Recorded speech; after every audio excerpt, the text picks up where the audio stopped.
안녕하세요. 반값보험료 만들기입니다. 오늘은 구독자님 댓글 답변 드리는 Q&A 89편 영상 준비해 봤습니다. 자, 4세대로 실손 전환했다가 보장이 앞으로 너무 나빠지면 어쩌죠? 라는 질문이 있습니다. 이제 5년 재가입이니까 그게 걱정되시나 봐요. 한번 답변 드려보고요. 온라인 상품에 가입하면 내 대신 보험회사랑 싸워줄, 다퉈줄 설계사가 없는데 그래도 가입해도 되는지 이런 걱정 들 수 있습니다.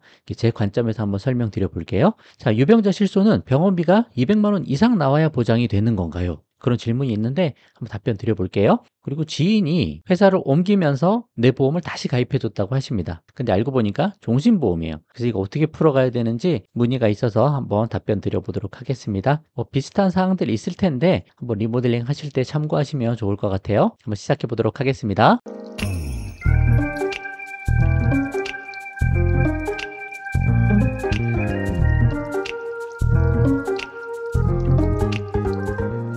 자, 좋은 정보 감사합니다. 저는 67세시고 1세대 실손인데 매달 25만 원씩 내고 있다고 하시고 이제 부담이 되신다고 하시니까 4세대로 전환하려고 하신다고 합니다. 병원은 자주 안 가시고요. 근데 매월 지급하는 보험료가 22일 날 지급이 된다고 하세요.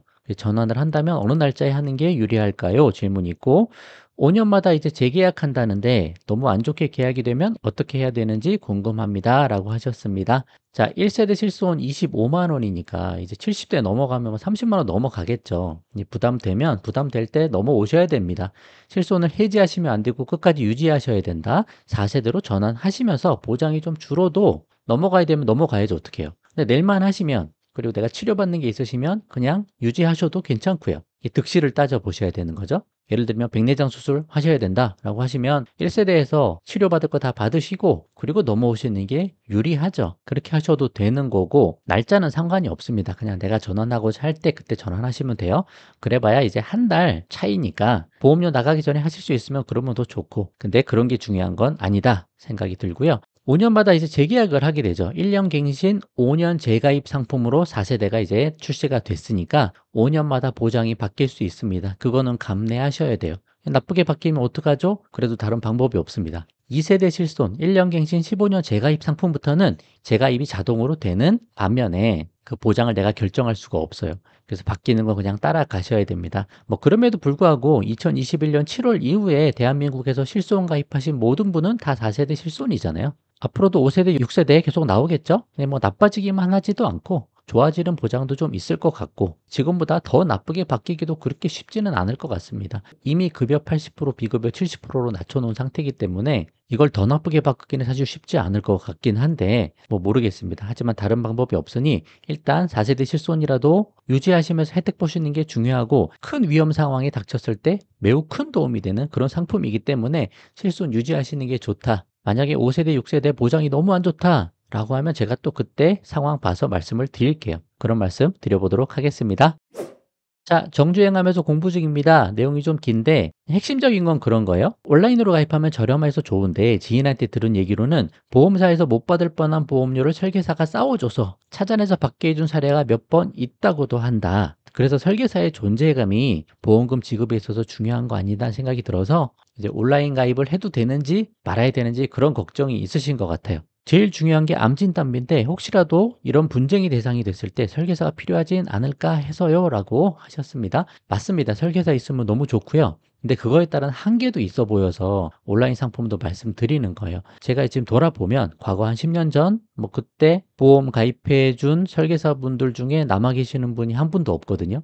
다른 회사 가셔서 하시는 분이라도 있으면 좋겠는데 그것도 아니고 아예 그만두신 분이 대부분이에요. 여러분도 한번 돌이켜 보시면 되죠. 내가 과거에 10년 전, 20년 전에 나의 보험을 가입시켜 주신 설계사분이 지금까지 남아 있을까? 그거 한번 살펴보시면 대부분 비슷하실 거예요. 남아 있는 분이 많지 않습니다. 그러니까 그렇게 끝까지 보험 설계사 일을 같은 회사에서 하시면서 내 보험을 잘 챙겨 주실 설계사분을 만나는 게 어렵고 그렇게 해 주신 분을 만나면 정말 그건 복인 거예요. 또 그분이 실력도 있어서 이렇게 보험회사랑 다퉈가면서 보험금까지 잘 받아주시고 하는 정도의 설계사분 만나면 정말 그건 복인 겁니다. 근데 그렇지 않은 경우가 너무 많으니 그 가능성을 조금 내려놔도 되지 않을까 그런 생각을 하는 거예요. 보험 설계사 13개월차 등록 유지율 데이터를 봐도 1년이 지나면 설계사분들의 한 50% 정도가 퇴사를 하거나 이직을 합니다. 그럼 2년, 3년, 4년, 5년, 10년 우리가 보험금 탈 때가 뭐 20년, 30년 후에 보험금을 타야 될 수도 있잖아요. 그런 거 따지고 보면 설계사가 없을 가능성이 더 크기 때문에 어쩔 수 없이 제 생각은 우리가 보험 실력을 키워야 된다.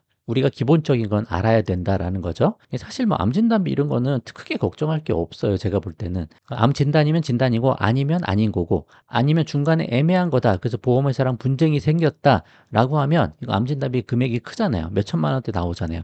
그때는 전문가 도움을 받으시면 됩니다. 그때 손해사정사나 전문 변호사들 도움을 받아서 보험회사랑 분쟁이 나오면 그때는 그렇게 풀어가셔야 되는 게 맞지, 이것 때문에 무조건 보험 설계사 통해서 해야 돼 라는 생각도 사실 꼭 그렇게 할 필요가 있을까 그런 생각도 좀 듭니다. 이게 정답은 없는 부분인데요. 암진단비 한 5천 정도 가입할 때 저는 설계사 통해서 한 3천 정도 준비하고 온라인 상품을 한 2천 준비해서 여러 가지 리스크를 나눌 수 있잖아요. 그렇게 하시는 것도 좋은 방법이 될 거라 생각하고, 이제 시대가 많이 바뀌어서 무조건 설계사 도움이 반드시 필요하다 그렇게 이야기하기만도 좀 어렵진 않을까 그런 생각도 좀 합니다. 제가 말씀드린 여러 가지 내용 참고하셔서 신중하게 결정 한번 해보시면 좋을 것 같습니다.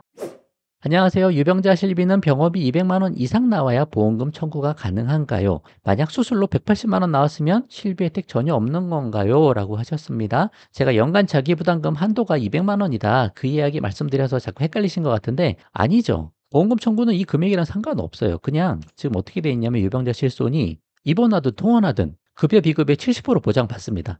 아까 180만 원이면 180만 원에 30% 정도 내가 자기 부담금 내고 70% 보장받는 거예요. 그러니까 그거는 전혀 문제가 없는 거고, 70% 보장받는 거는. 다만 이제 약제비 보장이 안 되죠. 유병자 실손은. 그리고 3대 비급여 특약이 아예 없습니다. 이것도 보장이 안 돼요. 최소 본인 부담금이 입원했을 때 10만 원 정도 나오니까 그 이상 나오는 거는 보장을 받을 수 있는 거고요. 통원은 2만 원. 아까 수술로 180만 원 정도 총 비용이 나왔다. 그러면 자기 부담금 우리가 내야 되는 게 한 30% 정도 될 거 아니에요. 그럼 우리가 한 50만 원 정도 내게 되는 거죠. 근데 50만 원 내면 연간 자기 부담금 200만 원 넘지를 않잖아요. 근데 1년 내에 이런 경우가 한 5번 있었다. 그럼 250이 나왔다. 그러면 200만 원 넘어가는 50만 원은 보험회사에서 추가로 내준다. 그렇게 이해하시면 되는 거예요. 그러니까 금액이 커지면 커질수록 1년 내에 뭐 1000만 원이 나왔다. 그래도 내가 내는 비용은 200만 원에 불과하다. 그 정도 생각하시면 되는 겁니다. 통원은 빼고 입원했을 때 얘기하는 거예요. 이건 입원에만 해당이 됩니다. 그래서 큰 위험을 막아줄 수 있다라고 말씀드리는 차원에서 연간 자기부담금 200만 원 규정이 유병자 실손에 있다라고 말씀드린 거지, 꼭 200만 원 넘어야 보장이 되는 거냐 그 얘기는 아니다. 그렇게 이해하시면 좋을 것 같습니다. 자, Q&A를 어디로 보낼지 몰라 댓글 남깁니다. 네, 질문하실 거 댓글로 남겨주시면 돼요. 제가 뭐 다 댓글 못 드리더라도 할 수 있는 선에서 제가 하고 있거든요. 또 이제 영상도 이렇게 만들고 있고 그냥 댓글로 보내주시면 되고요. 자, 보험 때문에 밤새 잠도 못 자고 끙끙대다가 선생님 영상을 보고 빛을 찾은 것 같네요. 감사합니다. 어릴 때부터 설계를 해주시던 부모님 지인분이, 내 지인도 아니고 부모님 지인이에요. 그분이 5개월 전에 이직을 하시면서 이직하신 회사의 보장성 보험으로 갈아탔다. 그분이 이직했는데 왜 내가 보험을 갈아탑니까? 그렇게 하는 게 아니에요. 보험은 그냥 잘 가입하시면 그걸로 그냥 계속 끌고 가면 되는 건데, 근데 또 알고 보니 그게 종신형 보험이고 실비 없고 뭐 종신보험인가 보죠. 19만 원 정도 내고 있다. 보험료도 만만치가 않습니다. 너무 비싸다고 생각이 드는데 이미 5회차 납부했다.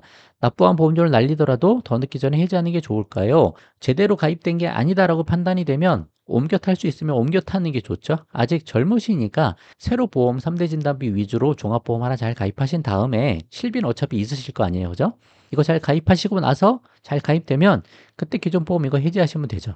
30대 후반이면 3대 질병보험 여성이니까 한 5만 원에서 6만 원이면 충분히 잘 가입할 수 있을 것 같거든요. 그것도 안 나올 수도 있어요. 그럼 그 정도 하나 잘 가입하고 실비 하나 끌고 가고, 만약에 뭐 필요하시면 자녀 때문에 정기보험 하나 10,000원 정도 가입하셔도 되고, 그러면 보험은 끝인데 너무 비싸게 낸다라고 생각이 좀 듭니다. 잘못됐다고 판단이 되면 기존에 납부한 거는 그냥 위험 대비용으로 내가 비용으로 썼다라고 생각하는 거니까 보험료 돌려받는다 생각하시는 거 아니에요. 이거는 그냥 내가 실수했다 치고, 아니면 그동안 5개월치 리스크를 했었다 치고, 그거는 그냥 포기하셔야 되는 거죠. 철저히 공부 다시 한번 하시고 잘 가입하신 다음에 기존 거 해지하시는 방법 찾아보셔도 좋을 것 같습니다. 신중하게 리모델링 잘 한번 해보세요. 자, 그럼 오늘은 여기까지 하도록 하겠습니다. 도움 되셨으면 구독과 좋아요 부탁드리고 공유도 많이 부탁드립니다. 마치겠습니다. 감사합니다.